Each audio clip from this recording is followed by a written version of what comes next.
Hi guys, welcome to part 2 of Let's Build My Small Country House.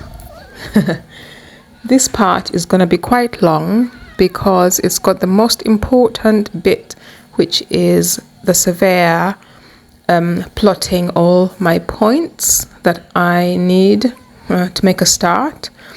This has been a very long wait. One thing I must tell you about Uganda specifically is time waits for all man. Goodness, you've got to have the patience of a saint to be able to do any sort of work in Uganda. Okay? And to the point that if you can't beat them, you've got to join them. There is no beating this system, honestly. So you've just got to be patient and start to work and think like a Ugandan. Otherwise, you'll be pulling your teeth out for absolutely no reason at all. So it's taken a long time just to get to this point. So here we go. Right. So the Surveyor B is who we're calling him, decided to show up 3 days after I had been literally begging and begging, because I only have a short time at the site and I needed him to do the work whilst I was on site. So I realized, okay, he's not gonna show up. He says he'll show up 9 o'clock. You wait till about 3 o'clock in the afternoon and no show. And he wouldn't even have the audacity to say, sorry, I can't come. Let's reschedule for another day. No, he just decides not to show up. It doesn't matter what you've got on. Clearly, whatever he's doing is more important than saying reschedule. Anyway, I then gave him another deposit because he's almost run out of the money and he's not even, I think he's almost done. But it's always best never to make a full payment until the work is fully done. And I learned this from the previous surveyor, because that surveyor A, I paid a full deposit and we said 2 years on, I got zero work. So on day 4, I paid Surveyor B a little more from his deposit, and he showed up 3 hours later than he said he would come, but still he showed up.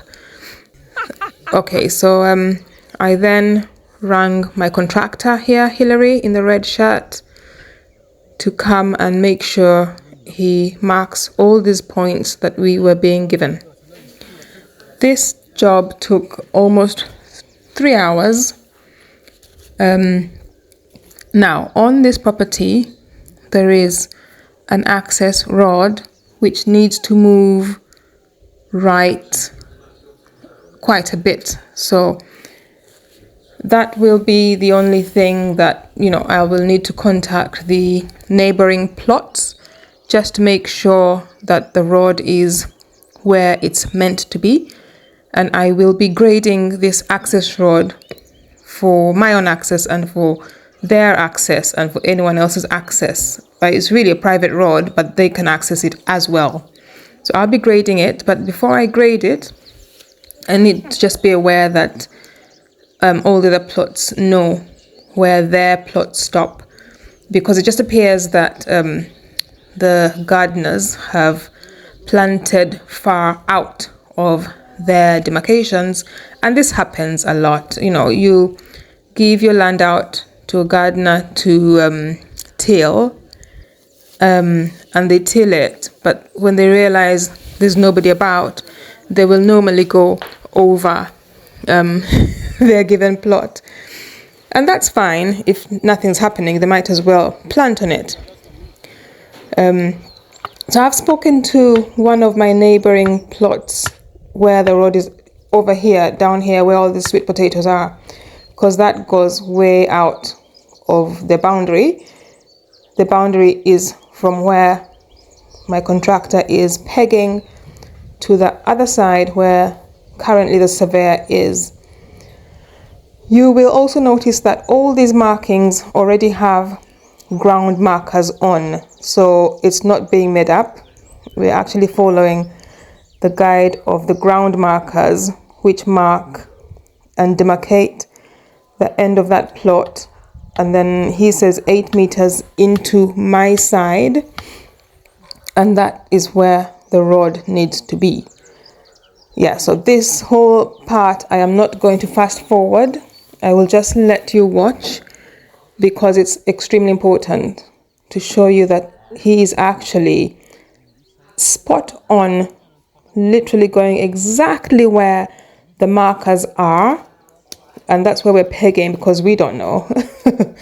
But yeah, if you just look carefully, I tried to even zoom in onto where the land markers for the road are. So all this maze over here, all of it is in the road.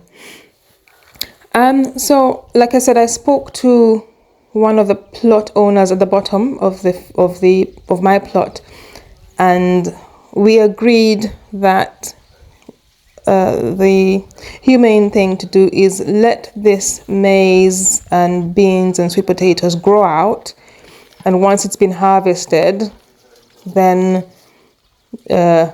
we can go ahead and do the road. But let the farmers just till and finish the season. And that's fine. After all, it's Uganda. Time waits. So that's fine. Yeah, so look here. This surveyor went directly to this spot. And you see there? That already existing marker? There we are. That's an existing marker, and he was able to get to it directly from his surveying tools. Yeah, so that's all this over here is the road that's meant to be. So the existing road is going to move quite a bit on the inside. Okay? Yeah, the road. So I'm going to let the music play on, and just keep watching.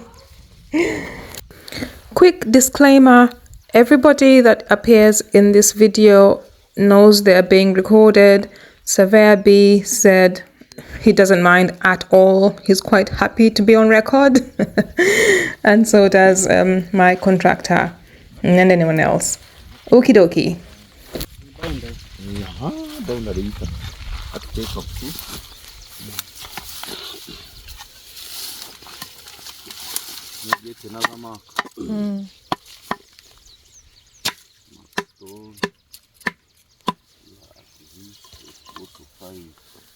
Access ni yana shi 8 meters. 8 meters.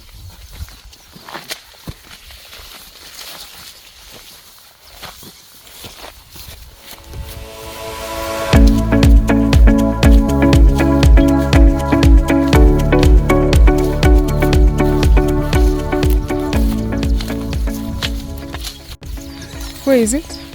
That's it. Yeah. 10 point. Yes, we are getting there. What is the beach? Inside or outside? Now the road is here. The road is on this side. So from that jacaranda coming up here, and then into the second marker is here.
Okay.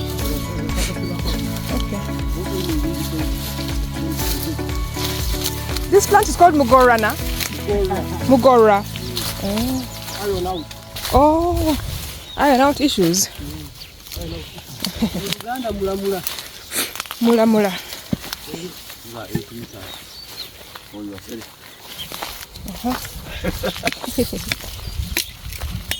So aha, ebyo byapa nibitora hari konka ninde hariho ekiti. I think they will take the road here Come like this. and join this one. Oh, so it can start here and then. Because the other side, the marks on the other side, but you see there are those The pole even supporters. Oh, the electricity. Okay. So I think from here they will bring this one. Yes. You can't put that.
Let me dig the first dig because it's, you know, just for the purpose of Groundbreaking. yeah. Because you had even broken the wrong ground that side. Okay. Are you recording? Yeah, I'm recording. Let me break the ground. This is the one. Me, I'm now blessing the contractors to make the right decisions and the correct measurements. Blessing the architect. That's groundbreaking. Blessing the owner of the land who allowed me to have it. Blessing the surveyors. The architects. Blessing the job which is going to give me the work to pay for it. Blessing my children who live here. Amen. Amina. And it's what, January 1st, 2025. New year, new blessings. There we are. Okay. Amina. You guys, there we are. It'll take long, but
Right, so now that I've got all my pointers, the ground has been broken.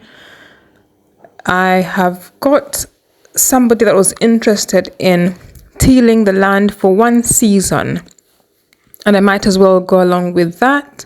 I'm not going to charge him, and since we're going to have to wait for this rod access to grow out and harvest, he might as well use the chunk of land on my piece to till for himself for 1 season. So that's what we're doing here. I'm showing him all his boundaries that he must not cross and what he can use, so that by the time he has planted and sown his crop, I will be ready to grade and put the access rod in, grade my levels. That time I will hopefully have finished with the architect, got a subcontractor and a structural engineer.